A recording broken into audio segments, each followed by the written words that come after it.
Hey, welcome back to the Men of Iron podcast. We're doing this series on fatherhood. And this week we're going to talk about love your wife. And I think it's a super cool topic because it's like, how does it tie in? When we first were looking at this, like this layout for this series, it's like, what are we going to talk about? I mean, I know what it means to love your wife, but how does that relate in like a father and like what that looks like? So I just kind of want to pick your brain a little bit, like, because we're going to go right at you with this one, like, you know, loving your wife, and you're a dad now. I mean, I'm about to become a dad. You've been a dad for a while now. Yeah. But like, what's that look like? And like loving your wife as a father. I think it's important to recognize up front, this is not a detour. Because I think it's tempting to look at it as like, man, they said they were going to do a series on fatherhood. Yep. This is not a series on marriage. And it's important to recognize this is not a detour. This is an essential ingredient in who you are as a father, the legacy you will leave as a father. And your marriage is a really, really critical part of this whole journey.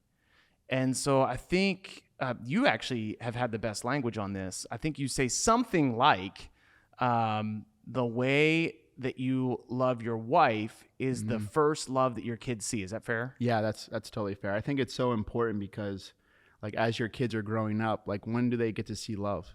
Yeah. Like, when's the first experience of that for them? Yeah. It's between you and your wife. Yeah. You know what I mean? And it's very simple. Like even saying the word, I love you, they're going to see that for the first time between you and your wife and like what that is and what love actually is. But you're just a reflection of the ultimate of what to my wife. And then that's to my kids, but they get to see how that works. So they know what love is. And that's how they get their first experience in their life. This is extra credit that I'm going to throw in just because you mentioned actually saying, I love you. Yeah. That's huge. Yeah. Not every man is great at communicating those things. And again, this is why I said it's extra credit. Sometimes you create unintentional father wounds by refusing to say it. Wow. Because there's a lot of dudes that just aren't comfortable with communicating. You know, I don't know what you would call that. Like literally saying I love you because it feels like too emotional or too squishy or too, I don't know, too affectionate. But it's actually important to say. Yeah. And I know there are a lot of men out there who have not heard that from their fathers, and it's incredibly impactful on their own lives. And so it's actually critical to let your kids know that you love them. I think it's important to actually communicate it with words. Like kind of the big stereotypical thing is like, I got a house for you. Like you're eating food. Of course I love you. But like actually say it. Yeah. And say it to your wife. The wives out there are like, yeah, of course. Like exactly. they don't mind hearing that. So just communicate the actual words. That's my extra credit segment of this podcast. I love that. Yeah. I think it doesn't get used enough. Yeah. I mean, really, you hit it right on the head. I think that like just saying I love you, like can twist like into such a positive way for something that's going south. Hey, I love you. Yeah, I don't know why it's weird to communicate, like, but I feel that sometimes. I literally feel it in my spirit. I'm right there with you. I guess I'll say this because I know I'm supposed to. And like, I love my kids. I love my wife. I definitely do. I don't know why it's weird to communicate with words sometimes, but it is, and it is important to actually say them. Yeah, and I think it's super important too. Like, I know we're talking about love your wife, but I know there's single guys out there too. Yeah. And we're not trying to exclude them and just saying like you have to have a wife, but I think everybody loves something. Okay. Right? I think that's an angle you can look at it is like single guys, they may love something or they may have a girlfriend right now. Yeah. Maybe they're not quite married yet, or maybe they're looking, you know, in that dating scene or something like that. Like everyone has a love for something. Mm-hmm. And I think for single guys, we just can't exclude you from this because it's so important that you're just looking at the ultimate example of what love is. And that's what you're trying to eventually, I'm sure most guys are looking to maybe become married. Mm-hmm. And like, I just want to be able to show that love that I've been learning for so long from the ultimate example to be able to bring that to my relationship with that person. I think it's a huge part of the fatherhood journey. Yeah. Is that when you love your wife well, one, you bring security to your own marriage relationship. But two, you bring security to your household. Yeah. And actually my kids, so I have my oldest is 8. My youngest is, I guess, on the way, I suppose. I don't know how that works. Yeah, that's good. My youngest current child is like 1.5. But my older kids are starting to recognize and feel tension. And they don't always know how to communicate it. And so sometimes they'll be like, hey, daddy, you should be nicer to mommy. or sometimes, this is the worst one. This is the worst one. Hey, daddy, are you just not talking to mommy right now? Oh, man. in front of mommy. Come on, guy. Yeah. You're supposed to have my back on this. That's not true. But your kids feel it. Yeah. And your kids, sometimes if they're young, they don't totally know how to make sense of it. Yep. Sometimes if they're older, they totally know how to make sense of it, and they actually know how to use it. Yep. And it's just important that you have a really, really strong relationship with your wife. It is actually God's design for family, that you would have a strong relationship with your spouse, and that would carry over into your kids. And we recognize, again, this can be a messy situation. Obviously, everybody that's listening might not have a great relationship with their wife. Maybe you're divorced. Maybe you're leading a blended family. Maybe you're a single dad. So I do not want to come across as this is super simplistic, and that if you are not some perfect example of family, you somehow are less than or worse than. No. But what we want to do is strive to love our wives. And you're talking about the single guys. If you're a single guy that is pursuing marriage, or if you're in an active relationship, or if you will be at some point, it's worth figuring out what God has taught about this, and actually taking it very seriously, so that you are setting yourself up in the best possible situation. So for the single guys, one of the best ways you can love your wife, obviously you're not married yet, but one of the best ways you can do that is to learn what it means to love your wife, what God has taught us, what a marriage looks like, and then put yourself in situations where there are people who are striving to do that. And particularly if you're a very single guy, particularly put yourself in situations where there are women who are taking that stuff seriously, because you'll set yourself up for a strong relationship. It is not magic. Yeah. There are obviously tensions, and we want to navigate those things well, but God is the ultimate example to follow. Yeah. And so we want to know what he says. And then even bigger than that, we want to try to do what he says. Yeah. And I think what goes hand in hand with love your wife is so important, is your kids are looking at your marriage. Oh, man. And this is something that I say personally for myself, looking at my parents' marriage. Yeah. It's that's what I want my marriage to be. And I, even as they navigated life with us as kids, and they made the tough decisions and whatever they were going through stuff the whole time while I was growing up. Yeah. But just to be man, I want my marriage to be like that. Yeah. And the reason why is because I could see the love. They were being led by God in their decisions. And sometimes it was tough and they had to make the tough decisions. But to know that they still continued on and where they are today, man, that's what I want for myself and my wife, and for my son to be able to witness that as well. Something we haven't touched on a ton in this series is that I feel like we do a lot of trying to reach folks that are single guys, or maybe guys who aren't dads yet. The other end of the spectrum, grandparents, they have a huge impact on your kids. If you are still around your parents, if they have an opportunity to invest in your kids, they too are leaving a legacy. So if you're a grandparent, kids notice your marriage, and they are encouraged by it. So in every sense of this series and this topic, how you love your wife is important, especially when it comes to fatherhood, because kids notice these things and they learn what love is from what you walk out. What would you say? This is going to get a little pointed on you right here. You're just trying to get me back. That's I'm getting you back actually. From I can last see it in episode your eyes. Here. But just thinking about it, as you're a father, you know what I mean? And making those, loving your wife and, as they're looking at your marriage. Yeah. What are some things that you do in, your marriage to, be that role model, because you're, and making those big and tough decisions, because that's coming down the road for me. Yeah. You know what I mean? And what does that look like as you lead a family like that? I am not a marriage expert. Sometimes I'm not even an expert on my own marriage. I think apologies are huge. I think apologies are huge. And so I also know it is not something that guys are naturally good at. It is not something that guys want to do. But again, I'm saying communicate the actual words.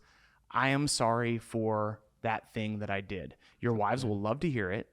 And it's actually really good for your kids to hear too, because apparently apologizing is something you have to practice, because it doesn't come naturally, but it actually brings peace to your family to understand that like your kids can see and know, you know what, when dad does something wrong, he's going to apologize to me about it. And it is a humbling thing to apologize to your kids. I had to apologize to my 3-year-old the other day.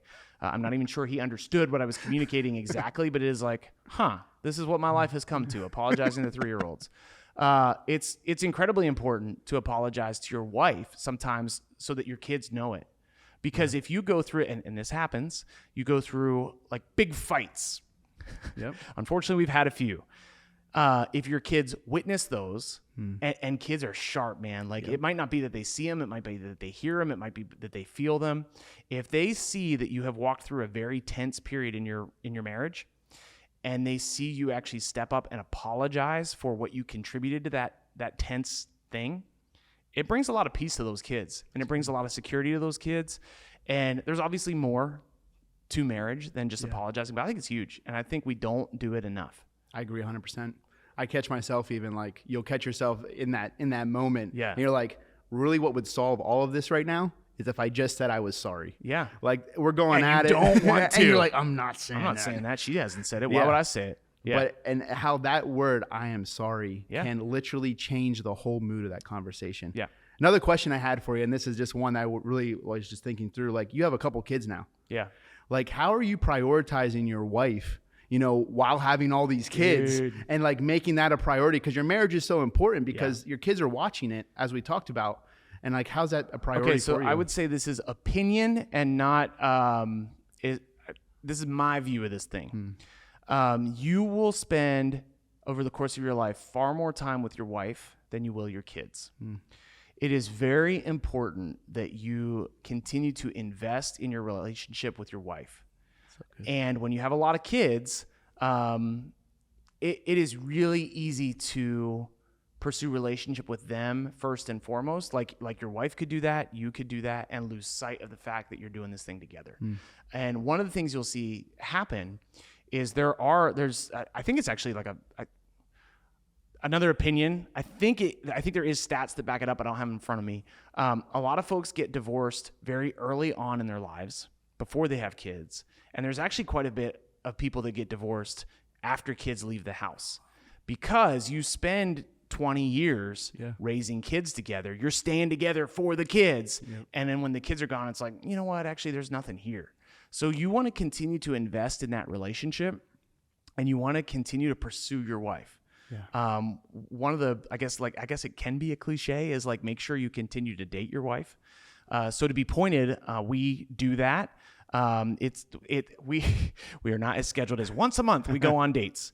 We have an early bedtime. Love that. That's pretty cool. Our kids go to bed at 7:30. You can judge me all you want. It has been amazing because we get to actually spend time together in the evenings. Now, probably as our kids get older, that might not work. It works for us right now. We also like continue to do like big things with friends. So like actually this weekend we're going to a Kenny Chesney concert. That's awesome. With some friends of ours. Obviously, our kids are going to go different places. One of the things we've had to figure out is I think we're going to have 5 kids in a couple of months, and we're thinking that probably we're in the season where we actually need 2 sets of babysitters to split them up to make it more manageable for everybody. But it is important to carve out time. Yeah. And you might not get it every week, you might not get it every month, but you do actually need to do it and make time for it. It costs money, it costs time. It's not always convenient, but it actually is really important for your marriage. And it's important that your kids see that you are making time for your wife, because eventually they'll have husbands and wives and they'll learn what those relationships look like from you. Man, that's good.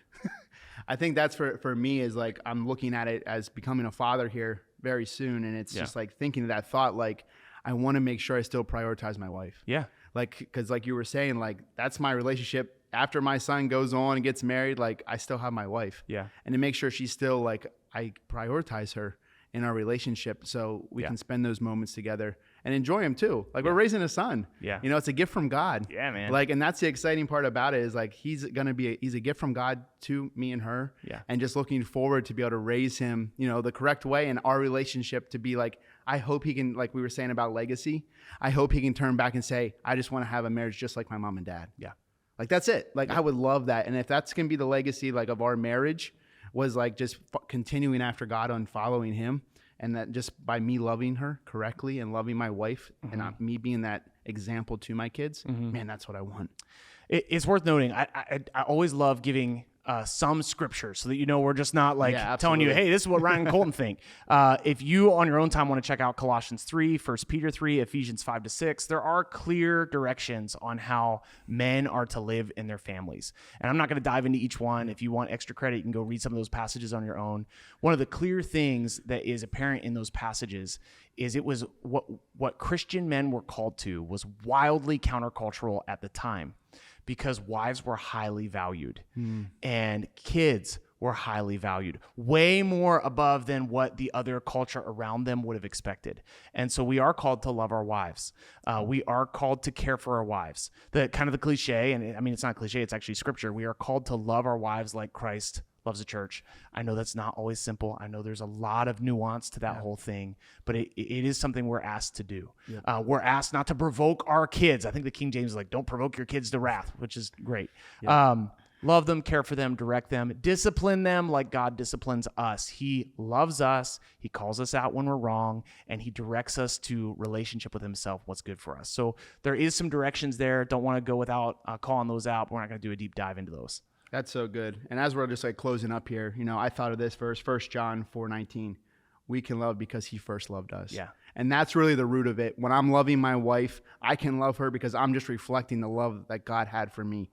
And that's so beautiful. I'm super excited. We're coming on the home stretch here. Yeah, man. As we finish out this fatherhood series. Next week, we're going to dive into be the dad your family needs. Okay. And I think it's so good because, I can't wait for it, because I think just being a dad in itself is just a fun project. And it's something that I'm getting ready to experience and you've been experiencing. So I'm looking forward to that. And we'll see you guys next week.